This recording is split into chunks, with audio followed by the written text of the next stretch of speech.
Good evening, everyone. It's a pleasure to have you all here with us this evening. My name is Jordan and I work for the Trust.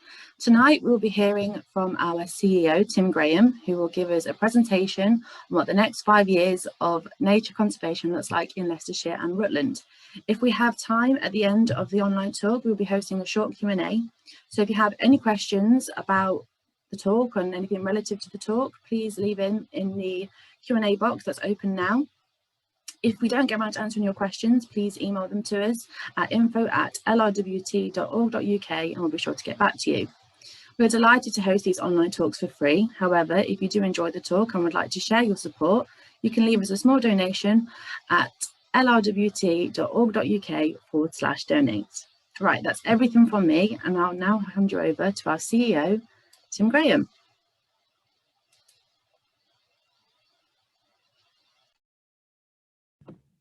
Brilliant. Thank you, Jordan, and good evening. Thank you for coming along. I'm just going to share my screen and get set up.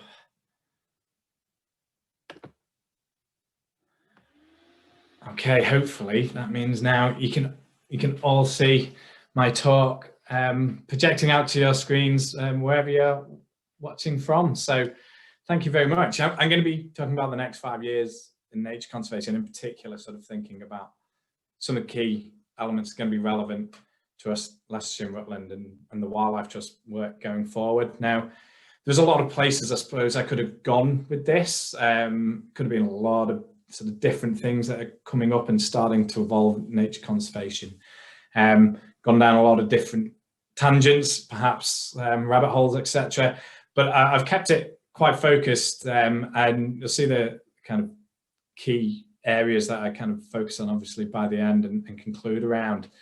But there's a big message in there and where we're going, and some of it even hits some of the things that I remember sort of starting to inspire me when I was doing some research on urban ecology and restoration. So there's a few things that take me a little bit down memory lane in here, and hopefully I won't rabbit on too long about those and keep it nice and punchy. Obviously going to welcome questions on this and anything else at the end as well. So yeah, thank you. And just to start it all off, I'm going to talk obviously just a little bit about Leicestershire and Rutland Wildlife Trust. Obviously all this sort of online program is all about something where we're engaging and getting messages and talking with audience members, people who perhaps haven't even come along with first interest in conservation. And this isn't the first set of events we've done. Last year's changed it and turned it online and things. But see, we've been working for some time. So we've been working for 65 years, part of a whole network across the UK and Crown dependencies of Wildlife Trusts as a movement. And we've been doing this work for some time. And our mission, that you'll have hopefully heard repeated and picked up anyway, it's about working to create living landscape rich in wildlife, valued and enjoyed by all. And some of this stuff is going to really creep in different ways and perhaps in different language through what I'm going to talk about. To give you a little bit of a flavour, obviously 65 years, we've been going since 1956. So I suppose you count that as a particular pedigree, working for wildlife and nature, really. At least I do. We've got over 16,000 members, and that's part of the lifeblood of the trust.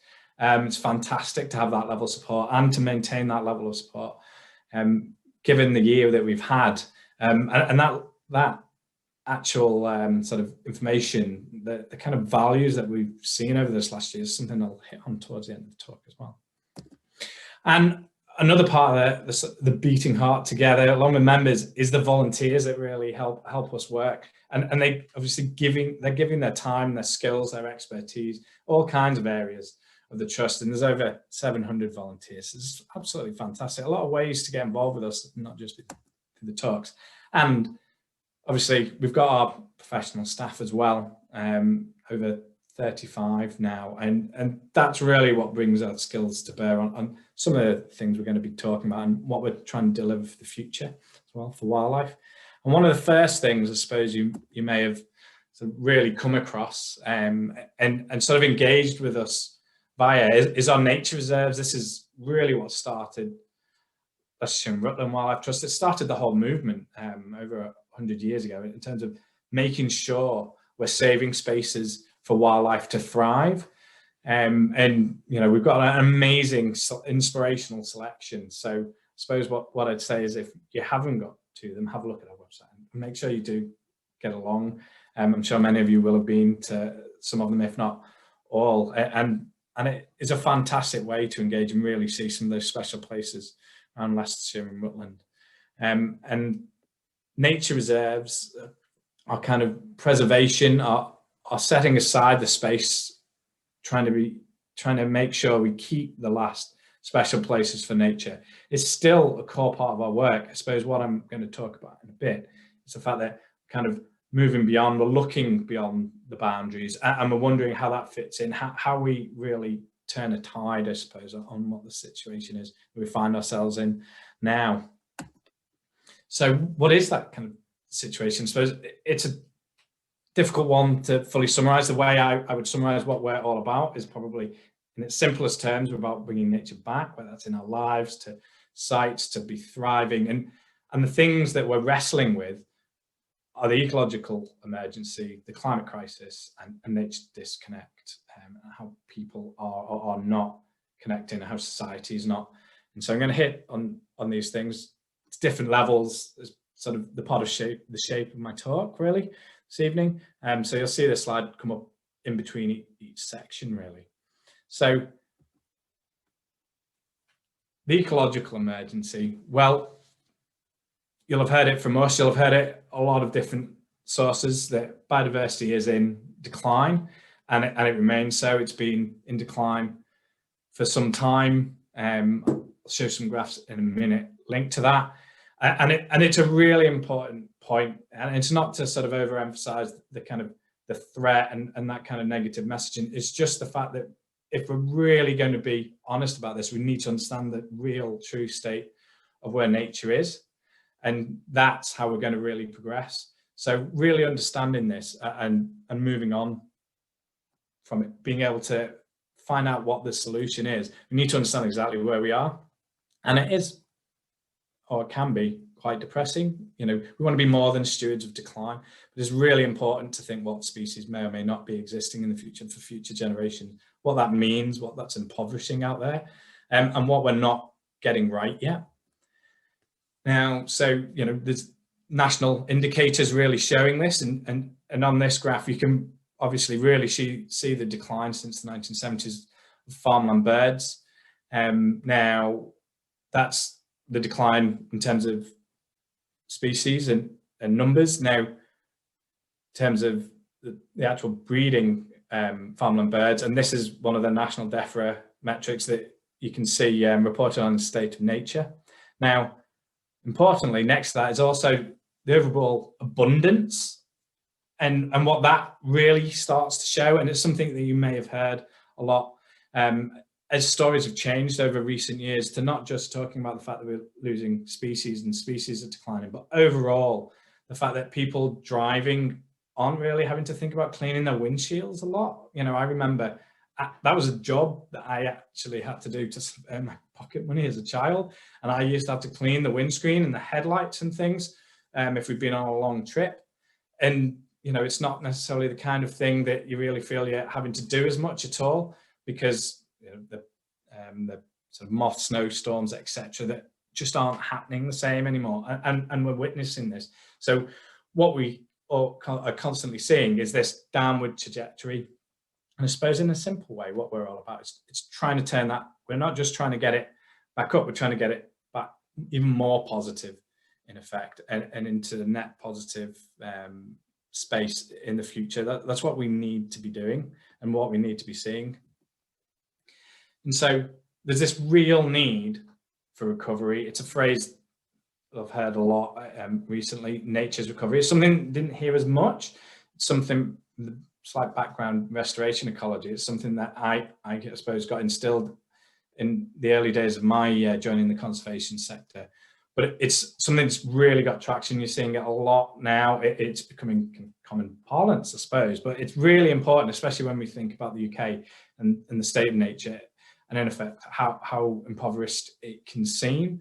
And so this is a map that's just showing the biodiversity intactness, and we're sort of 187th or something in the horrible league table in terms of how much of our sort of natural ecosystems and biodiversity we've actually lost in terms of modification and actual abundance and losing species.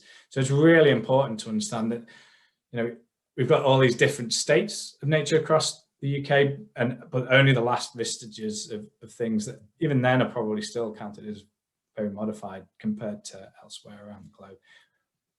But it also points to the fact, perhaps, that we can find a way to recover, that we can, there are reasons to be optimistic. And some of the work's starting to come out, and this is seeing us move, I suppose, in the conservation space from just protection to actual recovery to restoration, and trying to grapple with exactly what we mean. Now, on the sort of exact data in these graphs, it isn't something to worry about, I suppose. What I wanted to just indicate is that people are starting to really show scenarios and routes for our work in conservation to actually get upward trajectories with the right kind of responses, with the right kind of work. This is the conversation that's going on out there, and it's supported by years of science looking into this and trying to push conservation, I suppose, much more to a broader, more mainstream audience, but equally really get the actions right and understand impact and things as well. So for over 10 years since the Lawton report, we've talked about, and even before that, the Wildlife Trust, from about 2006, we're talking about our living landscapes and really thinking about how we get large scale, really integrated, broader into society. We were talking about the economics, green tourism, all kinds of things that might help enable really, I suppose, catapult large scale conservation. And over recent decades, it's not necessarily been the investment, but there's been a lot of great work still. Largely proves that we can do it. We need more investment. But importantly, this is where the ecological networks, where stepping stones, corridors, restoration zones all fit into this Lawton principle of having everything better, bigger, more, and connected. So these are things that you'll have heard before, and we're really ready to scale up. And it's, I suppose, in some ways, it's starting to change a little bit now, partly because we're waiting on legislation that may help define this for the first time in a generation, really. But importantly, there's other things that have been creeping in. You'll heard rewilding that I'll touch upon. And so really expanding the area is going to be key, as well as how ecologically functional all these spaces truly are. And so when we're thinking about where the legislation, with the Environment Bill, hopefully starting to progress again this May, and it may take 2 years to really get this embedded into law, but we're going to see nature recovery networks as part of this. We're going to see local nature recovery strategy being required by the local authorities and things. There's going to be a change in what that duty is. Hopefully it will be stronger. We will have to wait and see if that's diluted, as these things can be in the legislative process. But there's a really important point where there's a lot of other elements that come along with the Environment Bill that gives us a chance to really embed that nature needs to recover and how we can actually achieve that, especially in England, in terms of the policy that will be enacted as a result of this legislation. Now, Nature Recovery Network is a point where I could have, I suppose, talked in a different direction about data, about the amazing sort of recording networks and how, you know, we're one of the wealthiest sort of countries in terms of biodiversity data because of our volunteer networks, the citizen science, the Green Bird Survey, all these examples that are generating data. And part of that is hugely important because we're going to really need that if we're going to have really effective network mapping, understanding where the opportunities and constraints are. But it's getting there, it's moving forward. We're going to see this in a very different place in a couple of years, but it'll take that much time for it to really be bedded in. And this is going great guns because of the work of the Trust, thanks to John Clarkson and Claire. It's starting to get embedded, and hopefully we'll see work with the partnerships there as well. And then it's a question of ambition as well. And you may have heard that the 30% and the Wildlife Trust sort of combined movement campaign for 30 by 2030. And it's become a national target and then linked to an international target. But importantly, it's a huge ambition for 2050. And I've used one of John Clarkson's slides here because it illustrates it really well. Because ultimately, this is a safety net for so many different reasons.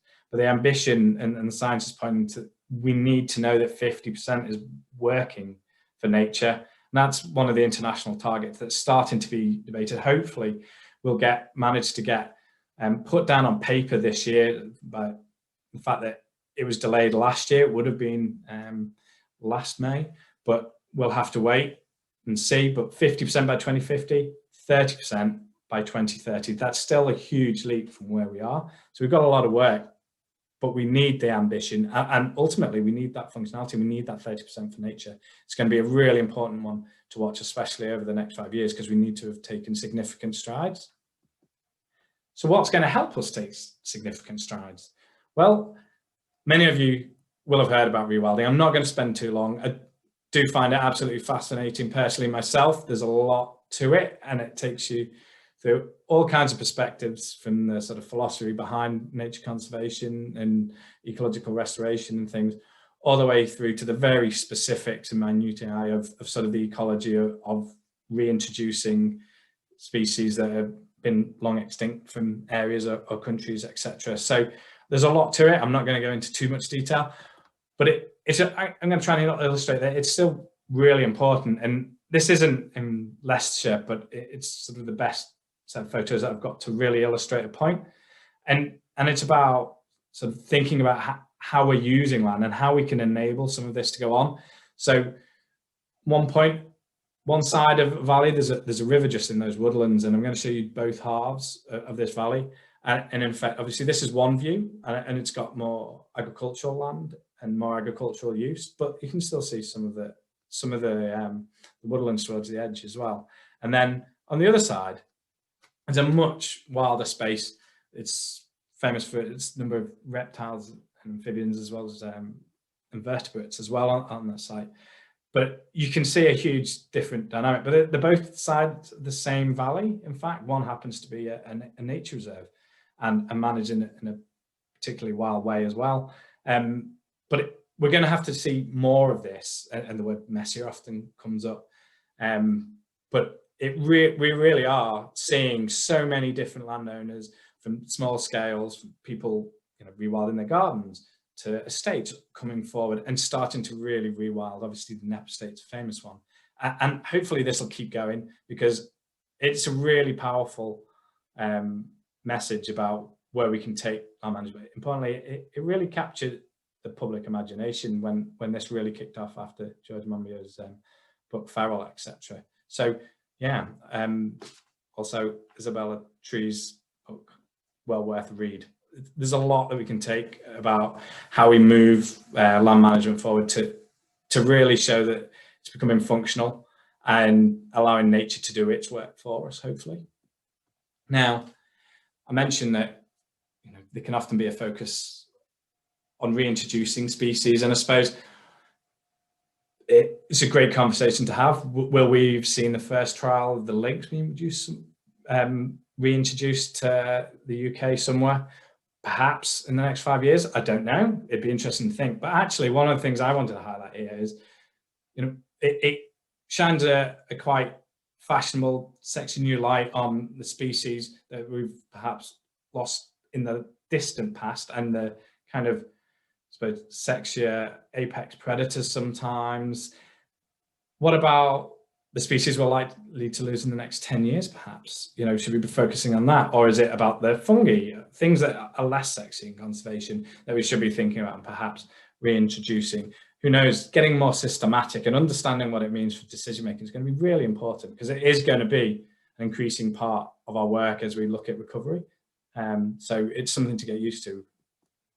And then I suppose I wanted to highlight within land management also, there is obviously a really serious place for agriculture. It's still a huge land use. We all want to be fed.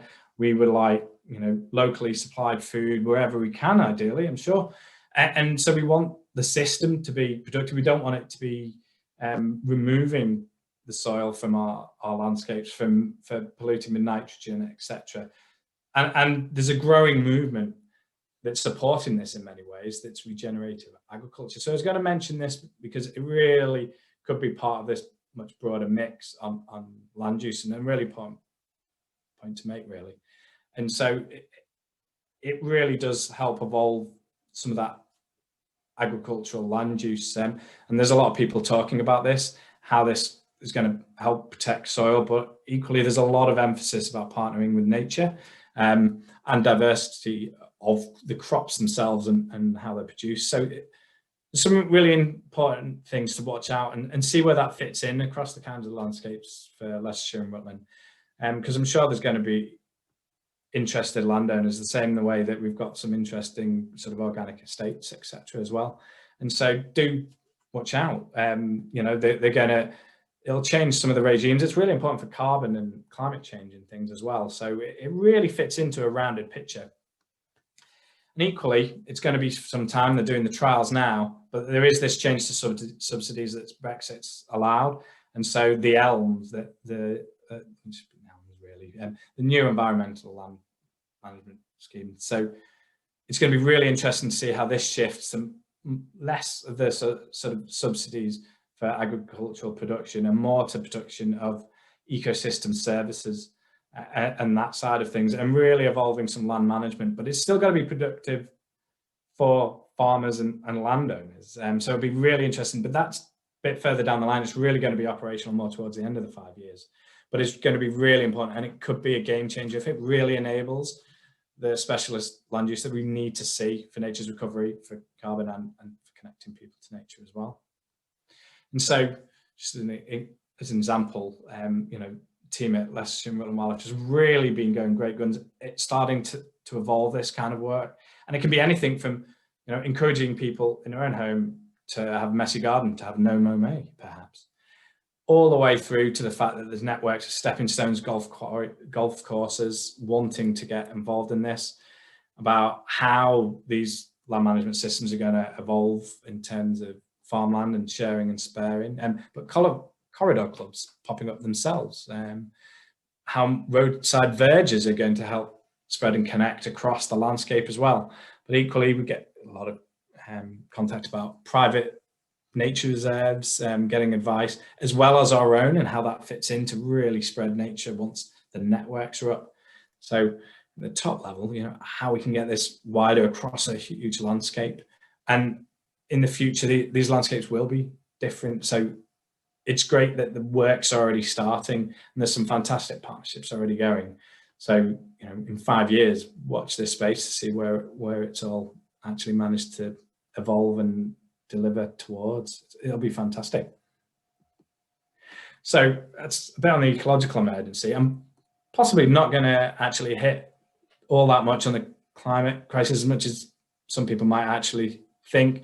Now, it is a huge thing for us to tackle in terms of carbon and the levels, what that's going to mean in terms of decisions, and really important, obviously, for what it means for future generations, especially when you think about how this is really coupled up with the ecological crisis. And that's very much something that was going to happen last year. They were calling it a super year for nature before COVID hit, because we've got all the conference of parties for the two biggest multilateral treaties that were going in terms of the Paris Climate Agreement and the work on climate change, but equally the Convention on Biological Diversity as well. And so bringing these closer, lots of the problems and pressures are all the same. It's going to be really important, and you'll see that language coming out time and time again, probably, especially as we're hitting towards November, when we're hosting the COP in Glasgow.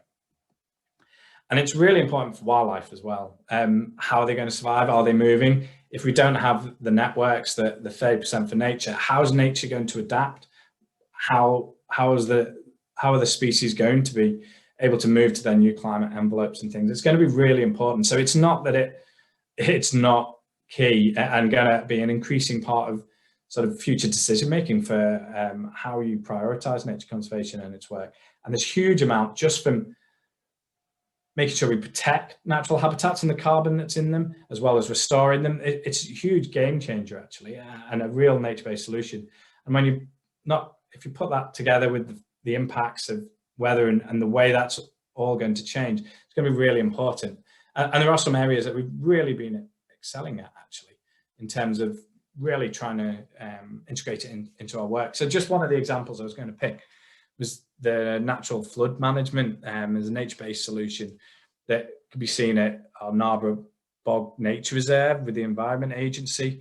And that's about really slowing the flow and looking at how these measures can be instituted to keep water back on the nature reserve and slowly back out.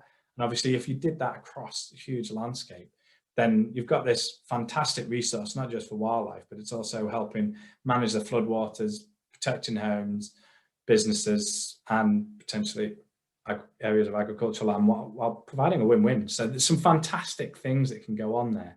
And it's the same when you imagine the carbon from the woodland as well. Wetlands are fantastic for carbon. So suddenly you've got a real mix of win-wins in there. And it's fantastic, but that's almost the whole talk in itself, I suppose.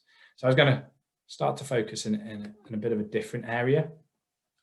So one of the areas we're going to really start to focus on was the nature disconnect. So it's a really big area.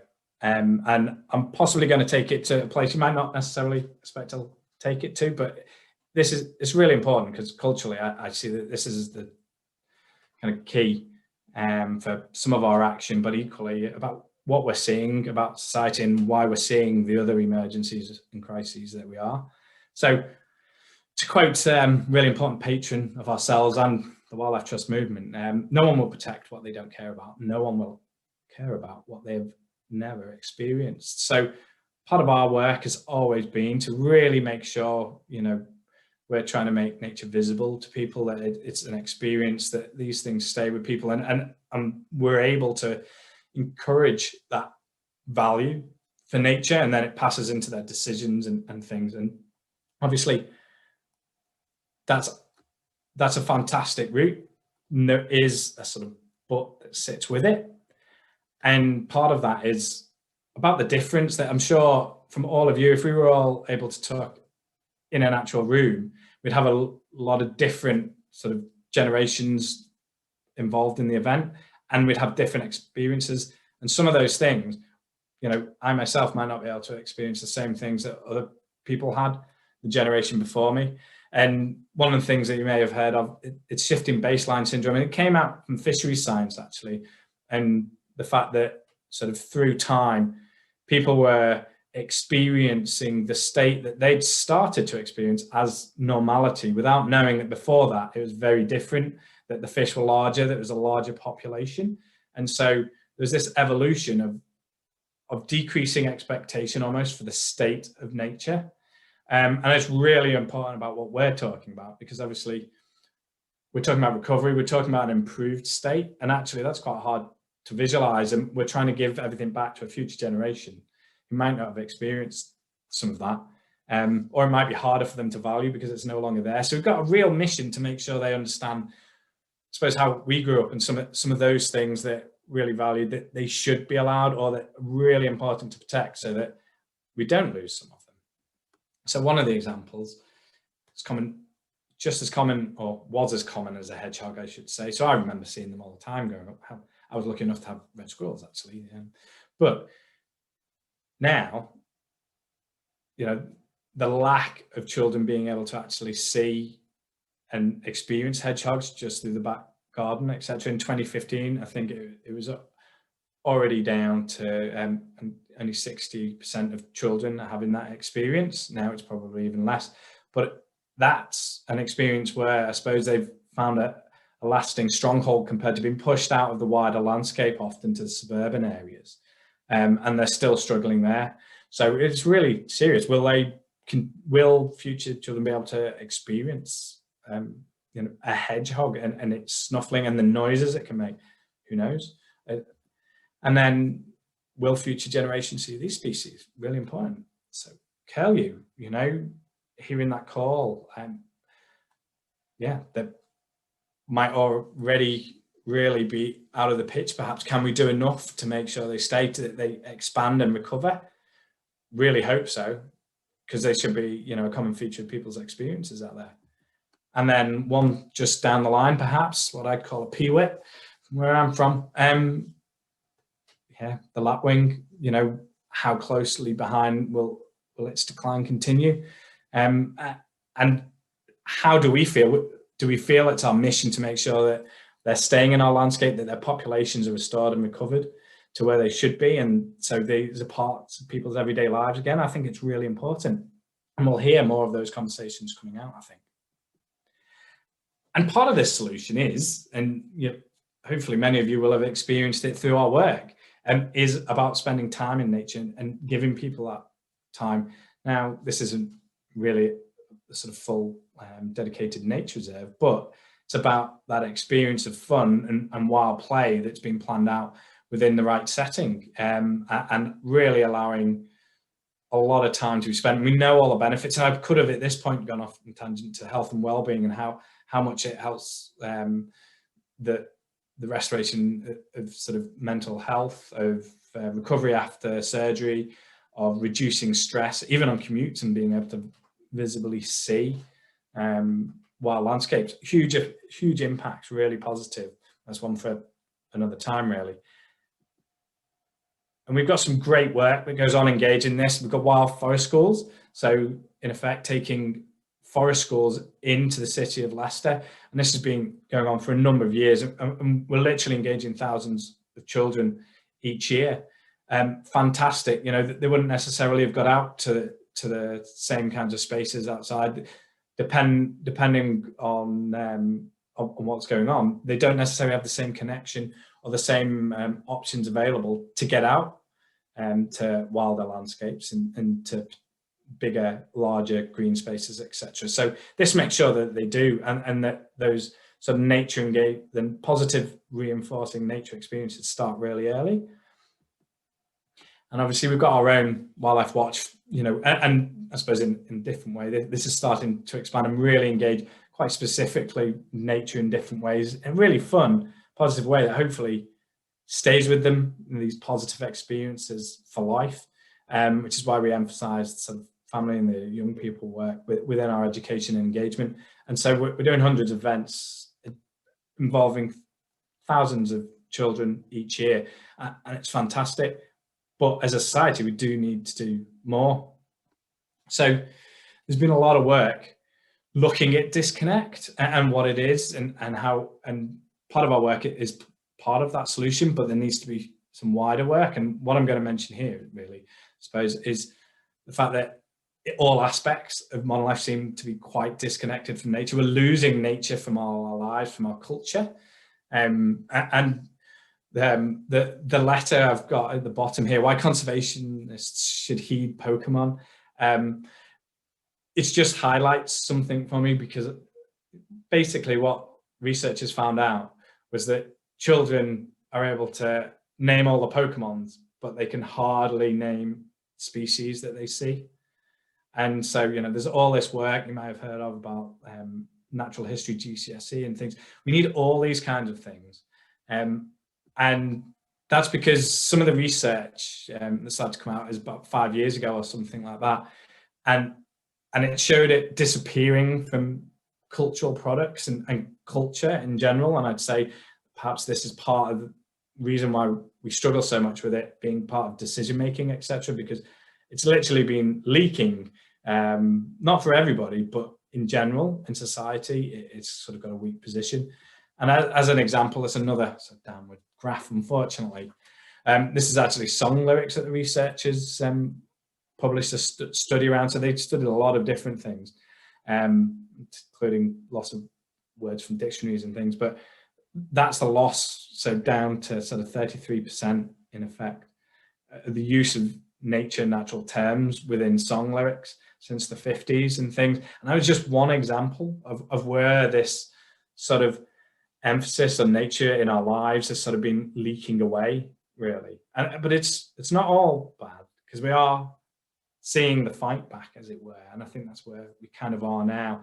And some of you may have seen the lost words, and that came out just after research was published and things as well. And this came out, and it sparked a real pushback, and it's fantastic. It works really well with children in terms of the spell book or poems, but I do like the term spell. Definitely encourage people still, if you haven't seen it, to pick up a copy. It's fantastic, and it really emphasized, you know, the loss of these words from dictionaries, etc. But equally, what it sparked was things like a school bus driver in Scotland wanting to crowdsource the funding to get a book for every child in every school, kind of thing, in Scotland. And there's numerous areas around the country that actually managed to fund that themselves, to make sure that there's a copy in every school in the county, etc. And it started to flood things, and it really did start to emphasize that, you know, we can push back, we can make sure that the positive sort of tide of connection can kind of bring back some of this, and maybe over the coming years we'll really be able to see it move into a positive space, and another thing that kind of gets an upward trajectory. Now, it does cascade, as I mentioned, as far as I'm concerned, this loss from kind of culture into some of the indicators, into our decision making and where it sits, how difficult it's been to get new legislation for something that should be a really meaningful part of our lives. So part of the future I see, and this has been discussed over the last couple of decades, really, but it's about sort of ecological citizenship. There's philosophers talking about ecological thought and how much benefit that can bring to society in general if that ecological thought is expanded into different sectors.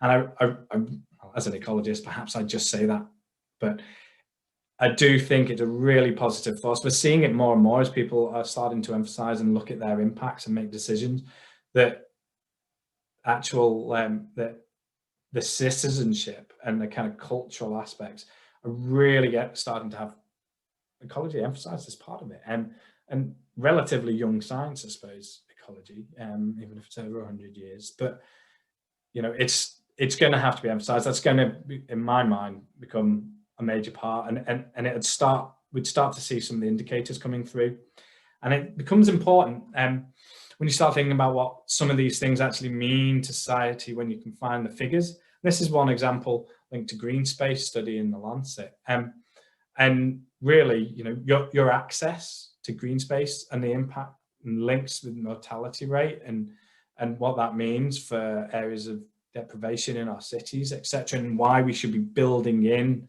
nature as part of our planning, as part of our whole society, what we need. And we know it's going to be win-wins in terms of climate change, ecological emergency, and other aspects, you know, active travel and things like that, and our health and well-being. It's really important. So you can really see the disparity here, and that starts to come out, and it sparked a big movement in terms of trying to protect, but make sure that we have enough green space in our lives. And obviously, depending how urbanized or how developed, dense our living is, we need to think about different ways. And I'll mention a few of those in a moment. But before that, you might not have expected that I'd mention donuts, to be honest. But it's a fantastic kind of follow-on, really, in terms of understanding what might help us sort of develop models to limit some of the pressures, and sort of as an indicator for society, I suppose, where these things really bed into our culture. Then this is a work by Kate Raworth and Donut Economics. And it's just an example on the left there that really we're aiming for the sort of the development and societal foundations in the centre to reach out to the societal foundation, to the green space, this safe and just space for humanity, and make sure that our development doesn't push beyond and overshoot the ecological ceiling, our carrying capacity almost, etc. And scarily, when they do the work on these indicators, so sustainable development goals in the center and the planetary boundaries around the outside, and you start to get a lot of red showing up and where we've got to do our work collectively. And obviously there's a different onus in different nations around the world in terms of the sort of developed north having a huge impact compared to the global south. And they're going to impact our decisions. But importantly, cities are starting to use this. Amsterdam has rolled it out. There's more. Perhaps Leicester could, and other areas you could potentially use it for organizations as well. There's a lot of applications, but importantly, it's really showing how some of this ecological thought can be really bedded in, and it really would help monitor and enforce some levels of decision making, understanding where we are and communicating it. It's fairly simple and well worth examining if you've not actually read it. It's a fantastic idea. And so we get to the point where I think I've sort of called it rewilding various aspects of this culture and what the indicators are. And there's been work, and John and the team and the partners have been doing a lot of work by the trust in terms of natural capital and mapping.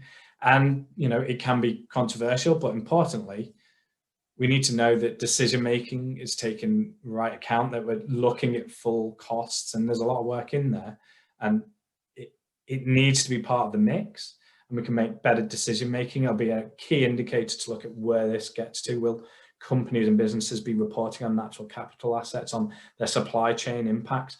All of this stuff is coming out, and in the next 5 years, it'll be more mainstream. So it's going to be really important to watch out for.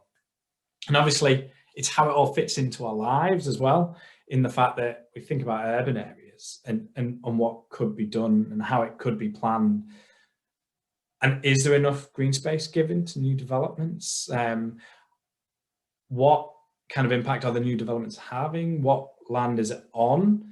Is it well integrated? If they're going to create new habitats or space, is that really having a positive impact, or are they having a negative impact and then trying to compensate and using different language? We've got a lot of things coming out. We've got net gain.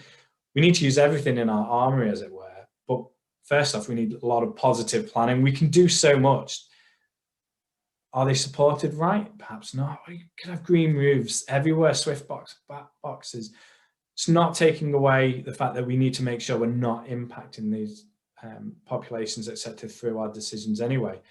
But where we've not, and we've got really sort of basic land use, we can build better, we can do more. We have the imagination and the knowledge to actually do it. It could be really well integrated. We've known it for a long time. Now,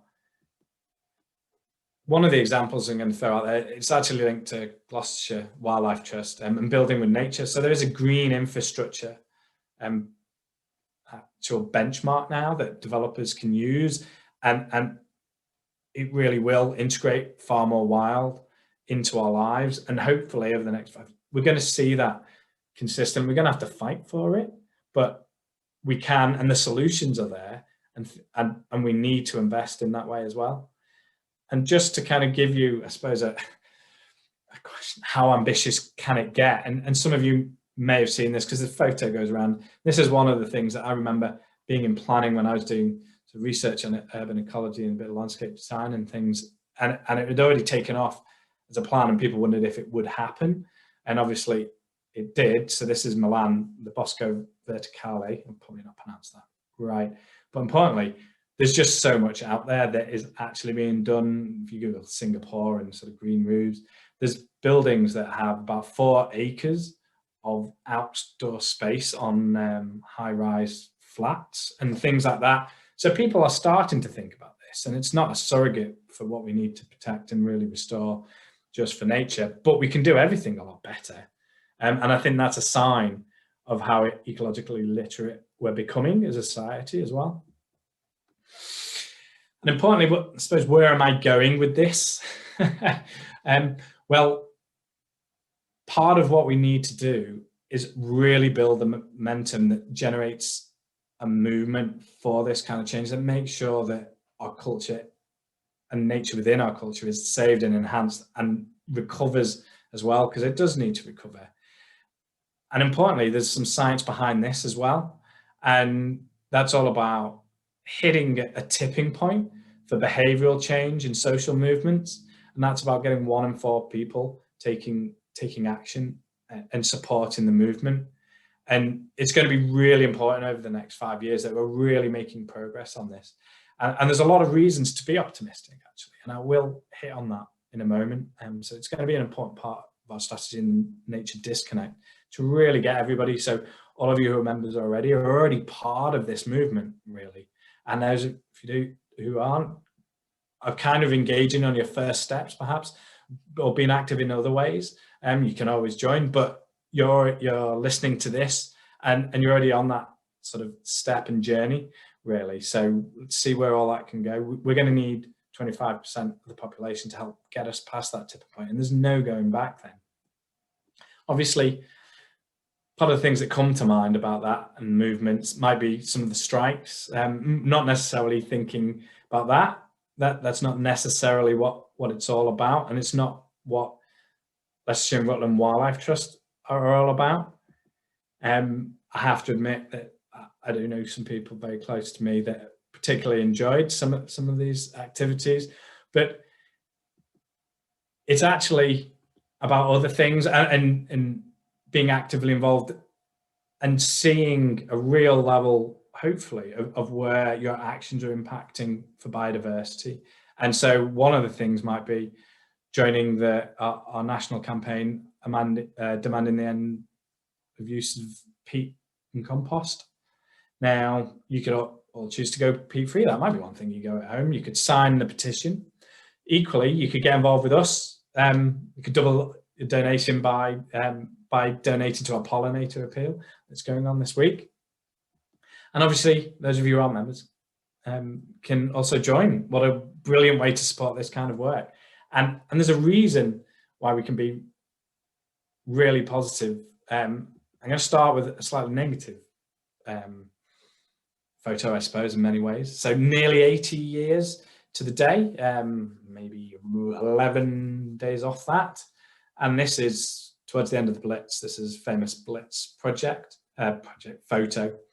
And the reason why I use this is because one of the worst times the country's really sort of felt at its worst possible point in 1941, there was still the mechanics in the background going on, trying to develop a vision for reconstruction post-war.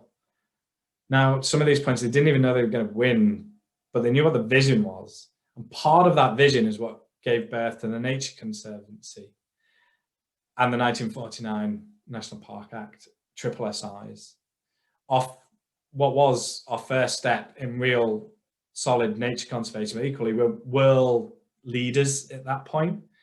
And so at the worst of times, we really had a vision of where this could go, how we were going to protect nature. Now we need our own version of it. Now, one of the interesting things, thinking the year that we've all been through, is what's coming out. You know, in effect, the importance of nature in our lives has been really emphasized. And, you know, it's just been walking to a local space. It's been those lucky enough to have gardens to sit in during lockdowns, etc. But really, really important. And hopefully we've all felt the benefit of that, of being able to sit and hear the birdsong, etc. And that was held up by a government survey as well. How much people all of it, and obviously I mentioned at the beginning, you know, we managed to hold our membership numbers during very difficult times, and that's because of the positivity and the feeling of the value of nature in people's lives, and they can see the positive work we're doing. So we're at a chance, a kind of tipping point to make the most of, an opportunity really is what I would say, to really push this, to be ambitious for this next 5 years, for the 30% for nature, for the 1 in 4. Really important point. And Ecology is just going to add, because it's not just us, and this recovery, ecological restoration, the world, the UN is about to launch the International Decade of Ecological Restoration on the 5th of June, which is World Environment Day. So it's not just us looking for recovery, it's the whole world as well. So I suppose just to quickly wrap that up now. One is that we can all join generation restoration and recovery, because they're quite like that. They're snappy, but they've got that already, fortunately. So to summarize, where next for the next 5 years, I suppose this is me emphasizing some things from my focus from the talk, because there's a lot of other things we could talk about. So it's about urgent action. The urgency is really important, and that'll keep coming back. 30% for nature's recovery, that's a first step on a long journey, but we need to, it's really important. And obviously mobilizing 1 in 4 people for nature's recovery, for it to recover, for our culture to emphasize it, to see these indicators start to change. And in 5 years, we should be in a different place. In 2030, hopefully we can be. And this is all about local action contributing, and it is a global story. It's really complex, but equally it's a generational opportunity that we'll find. We've got new legislation waiting in the wings. We've got this positivity, and it's difficult, but we need to do it, and we have a great opportunity. I suppose it feels like a slight door opening to try and be optimistic about all of this. And we're going to need to see these cultural shifts, and by seeing the developments get more biodiversity positive about how these things are integrated into decision making, it's demonstrating indicators that we've got a growing connection, that things are turning around and coming back into society for nature and recovery, and that nature's in all our lives. So it'd be embedded in decision making law that we'll see the environment bill, and hopefully stronger when it actually becoming law, and that we're starting to understand more of these ecological costs and support for personal decisions, and thinking that some of the elements of the donut economics and things really entering into some of this as well. And a fundamental shift in reducing real pressures. That's why some people find it difficult to talk about the economic side, but there's a real pressure to bear on that from growth, etc. And we've got to understand that, and we've got to see a fundamental shift in really tackling the pressures and not just sort of doing sticky plasters. So thank you. So that sort of quick surrogate, Team Wilder for the 1 in 4, and obviously the 30%. Thank you. Thank you, Tim. I'm sure I speak on behalf of everybody that it was a good insight on some of our work that we're aiming to achieve in the future. We do have quite a few messages coming through, so if we've got time, we can go through those.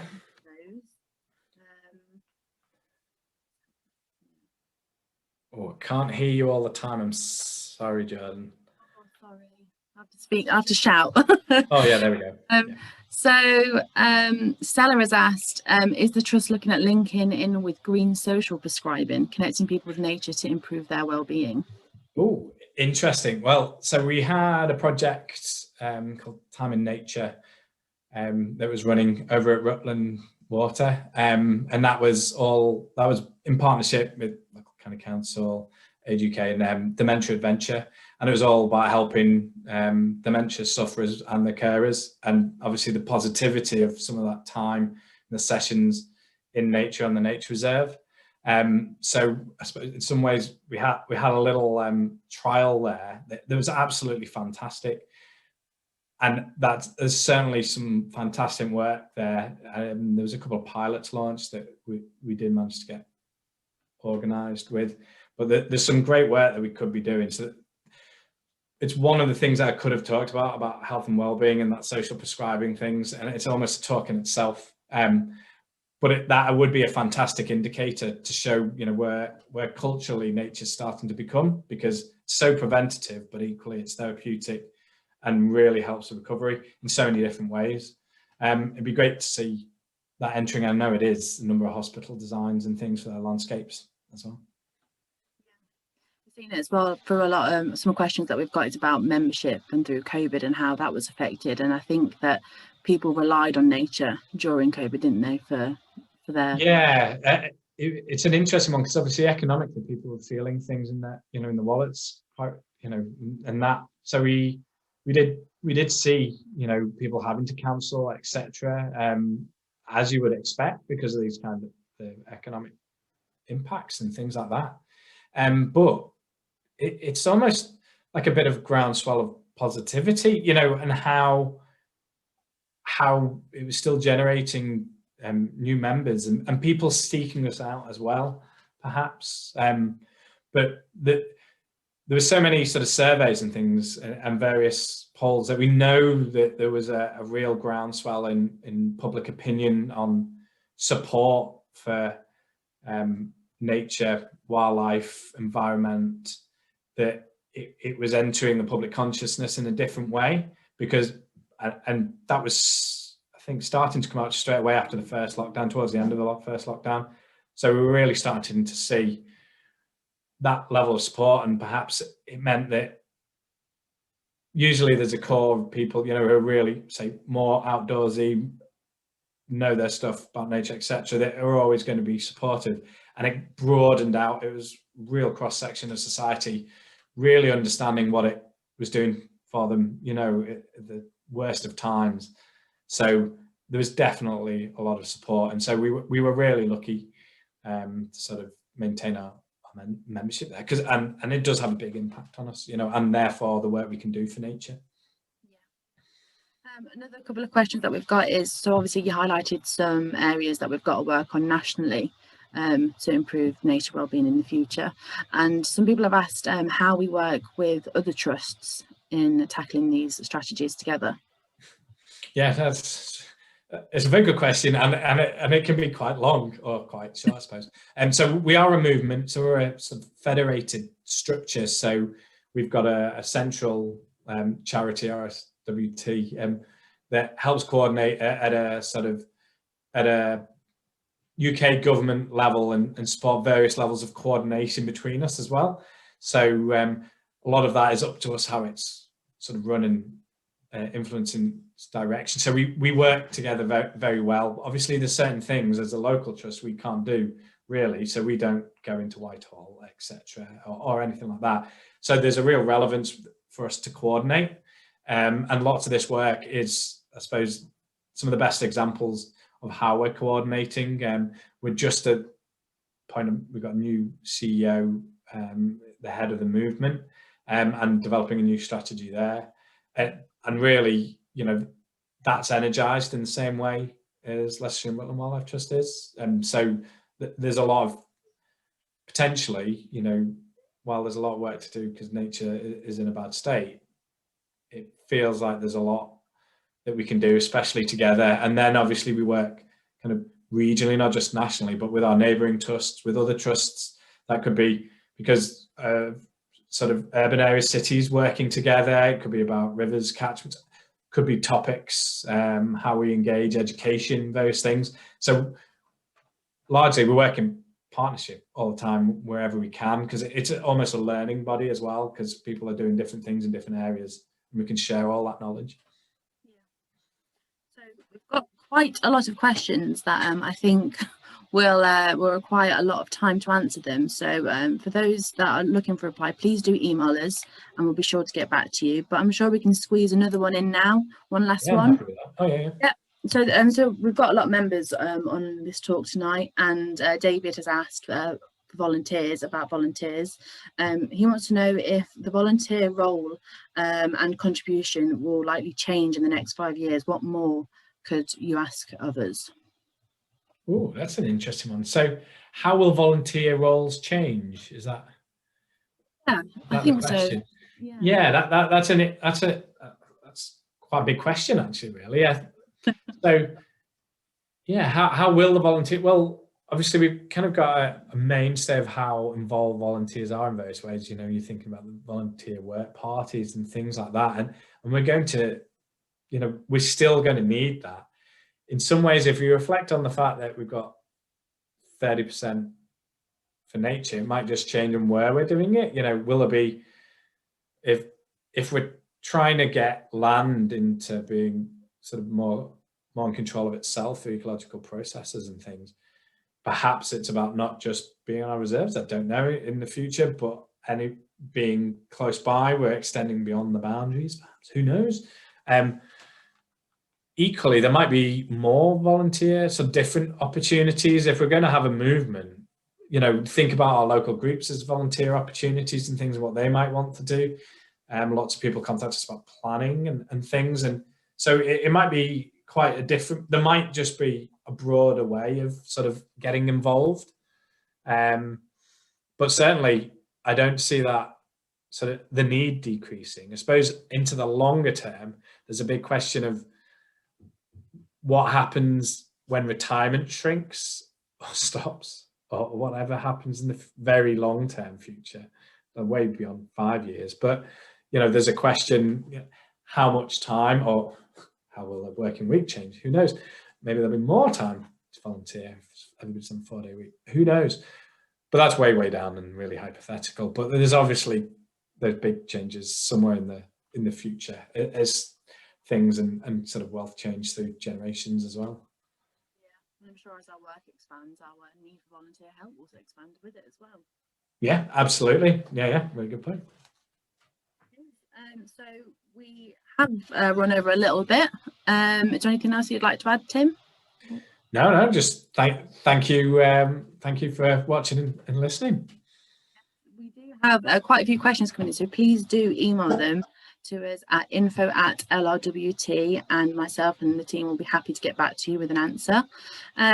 If you have enjoyed the talk and would like to say thank you or make a small contribution, then please visit lrwt.org.uk/donate, or take a look on our social media channels where we'll share all of our current work that we're doing and our appeals and our campaigns. We've got lots going on and we always need your guys' support. And also we've got the spring programme for our online talks now live, and I've left a little link in the in the chat box. So yeah, please go and book on there. They are for free and we'd love to have you join us. You will get a follow-up email in the next couple of days for a little roundup of what we've been through and some more links. And yes, that's all from me and all from Tim. So we'll see you in our next online talk. Thank you very much for joining us. Bye-bye. Bye, thank you.